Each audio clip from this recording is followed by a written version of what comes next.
David a commis l'adultère avec Bathsheba, et ce que David avait fait déplut à l'Éternel. Bathsheba est devenue reine, et David a continué à assumer ses responsabilités de roi. Un jour, lors d'une réunion importante avec des ambassadeurs étrangers, quelqu'un s'est approché du roi et lui a chuchoté « Votre Majesté, le prophète Nathan est ici. Il insiste pour vous voir tout de suite. Il dit que c'est une question de vie et de mort. » Je suppose que David est devenu blanc comme un linge, incapable de bouger, paralysé par la peur. Ses pensées se sont alors précipitées dans son esprit. Il sait, il doit savoir, c'est un prophète. Dieu a dû lui parler de ma liaison secrète avec Bathsheba. Il sait qu'Uri n'est pas mort dans un accident. Il sait que c'est moi qui l'ai fait tuer. Tout est fini. Je suis perdu. Il va tout révéler. Rapidement, David a renvoyé tout le monde. Il a dit à son serviteur en respirant profondément « Fais venir Nathan dans mes appartements. » Et l'instant d'après, Nathan, le prophète aux yeux perçants, l'homme saint de Dieu est là. David s'effondre dans sa chambre, pâle comme un fantôme. « Que Dieu te bénisse, Nathan. Que puis-je faire pour toi, dis-le-moi. » C'est alors que Nathan commence à parler à David du péché horrible d'un homme riche qui a volé un petit agneau. David est soulagé. Il ne sait pas. Il ne va pas dévoiler mon péché. Il est frustré à cause du péché de quelqu'un d'autre. David écoute attentivement maintenant. Il répond à Nathan.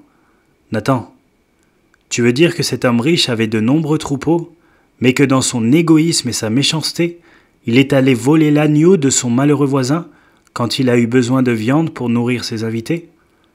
Cet animal était le favori de toute la famille. Il vivait dans la maison, jouait avec les enfants et dormait avec eux. Cet homme égoïste et avare a volé cet agneau, c'est cela? Je vais donner des ordres et faire mettre à mort ce bandit. Et je prendrai dans ses biens de quoi rendre à ce malheureux le quadruple de ce qui lui a été pris. Ne te fais pas de soucis, Nathan. Je vais demander à mon intendant d'aller chercher cet homme tout de suite. Comment s'appelle-t-il au fait? Nathan, donne-moi son nom. Nathan fait demi-tour, regarde David dans les yeux, le montre du doigt et dit « C'est toi, David. C'est de toi qu'il s'agit. Tu as volé Bathsheba.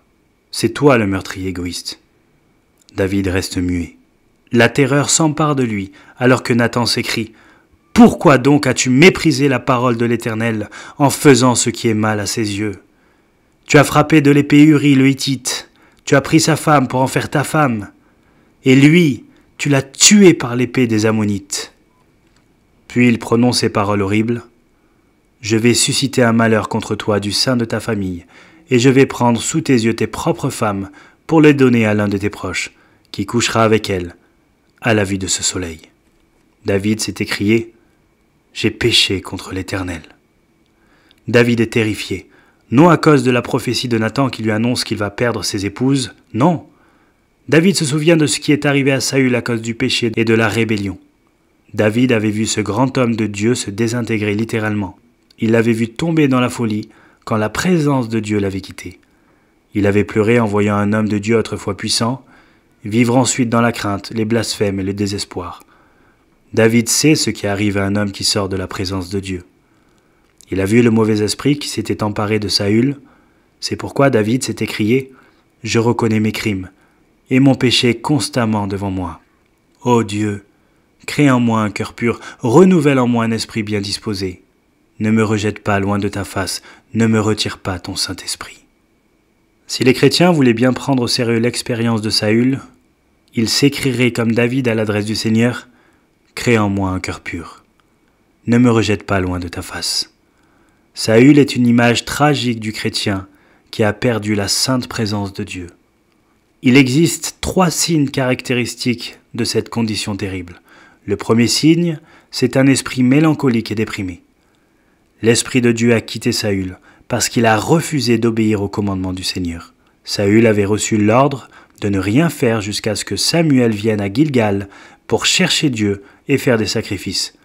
Mais Saül s'est impatienté et a pris la situation en main. C'est pourquoi Dieu l'a abandonné. Parce que tu n'as pas observé ce que l'Éternel t'avait commandé. Il ne prenait pas au sérieux la parole de Dieu. Ensuite, un esprit d'envie et de jalousie s'est abattu sur lui, et il a perdu son assurance antérieure. Les femmes se répondaient en riant les unes aux autres et disaient « Saül a frappé ses 1000 et David ses 10 000. » Et Saül regarda David d'un mauvais œil à partir de ce jour-là. et dans la suite.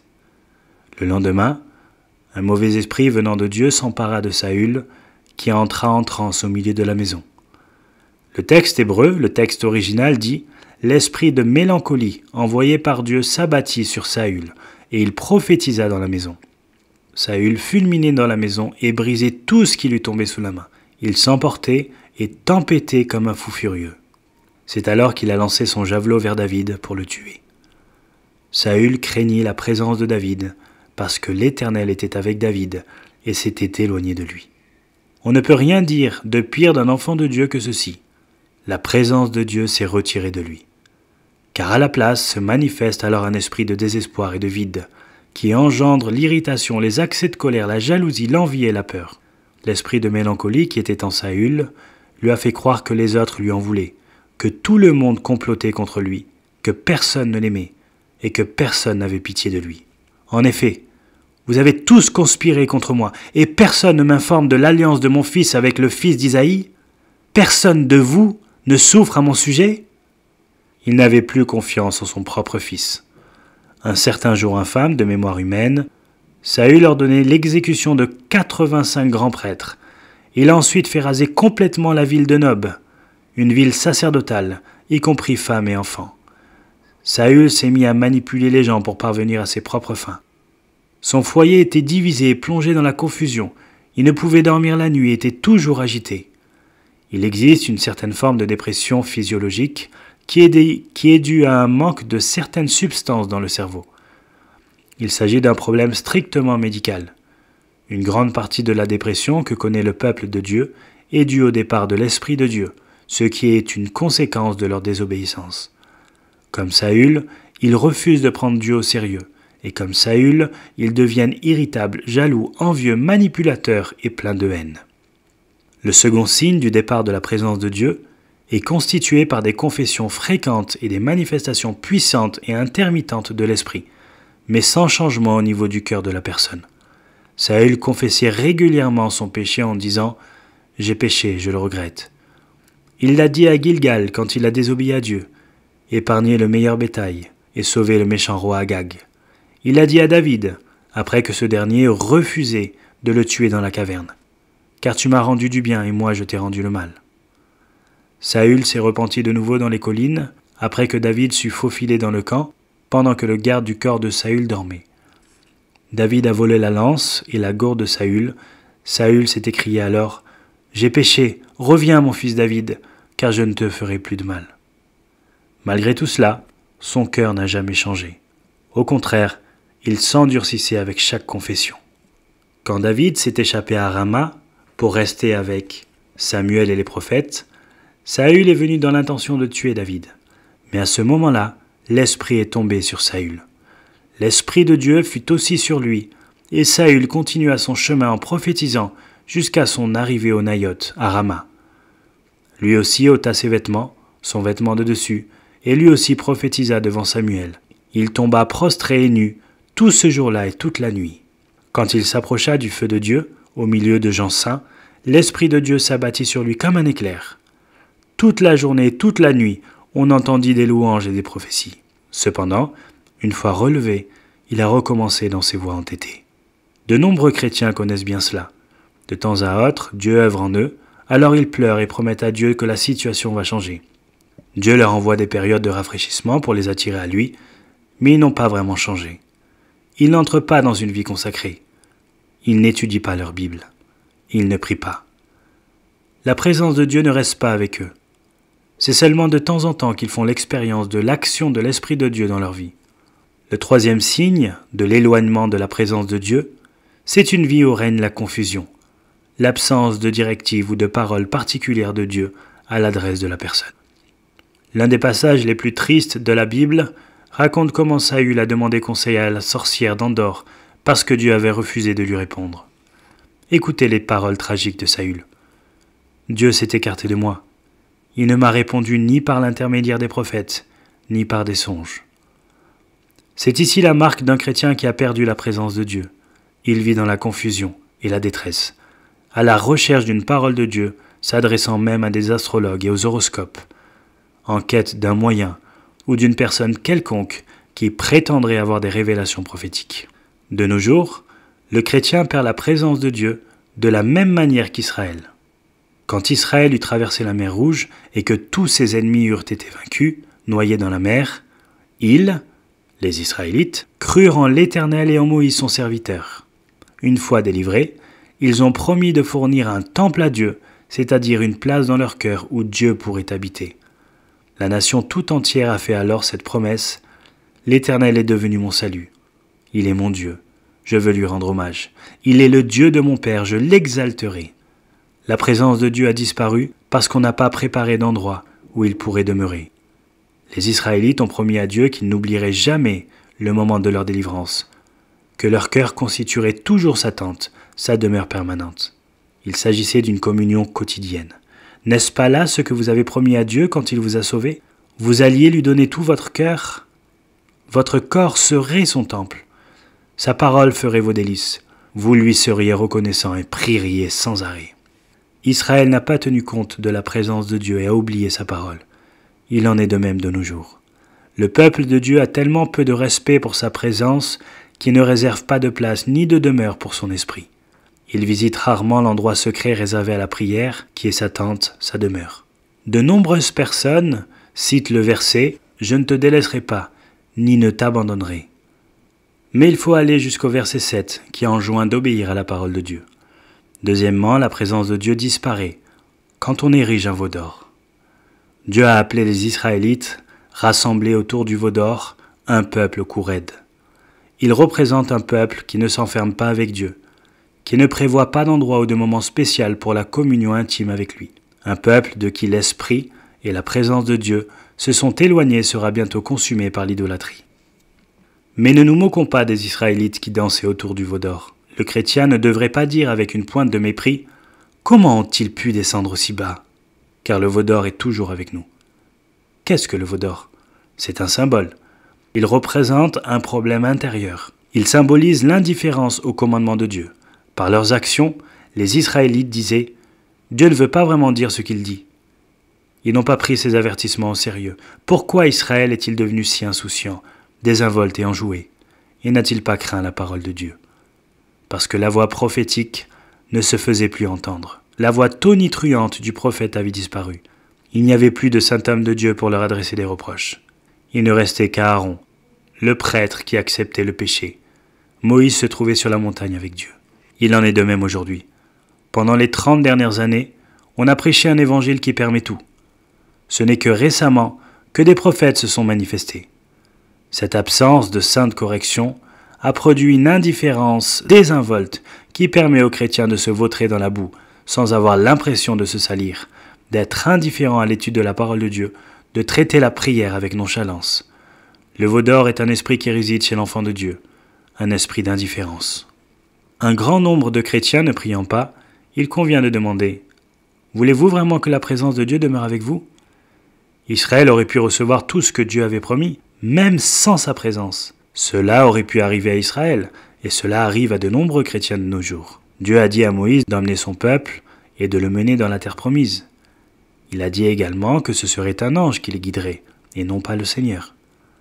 Mais je ne monterai pas au milieu de toi, de peur de t'exterminer en chemin, car tu as un peuple à la nuque raide. Réfléchissez un instant.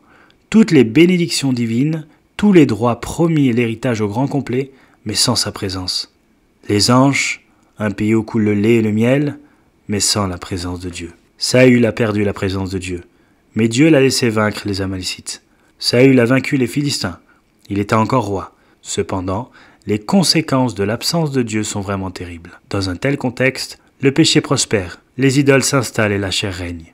David a vu cela et s'est écrié « Ne me rejette pas loin de ta face, ne me retire pas ton Esprit Saint. » Moïse connaissait les conséquences. C'est pourquoi il a refusé de continuer sans la présence de Dieu. Il a dit à Dieu « Si tu ne marches pas toi-même avec nous, ne nous fais pas monter ici. » À quoi donc reconnaîtrons que j'ai obtenu ta faveur, moi et ton peuple? Ne sera-ce pas au fait que tu marcheras avec nous, et que nous serons guidés, moi et ton peuple, de tous les peuples qui sont à la surface de la terre? 3 choses sont arrivées avant que la colonne de nuée de la présence de Dieu ne revienne. Lorsque le peuple eut entendu cette funeste parole, il prit le deuil et personne ne mit ses ornements. Moïse prit la tente et l'adressa pour lui hors du camp.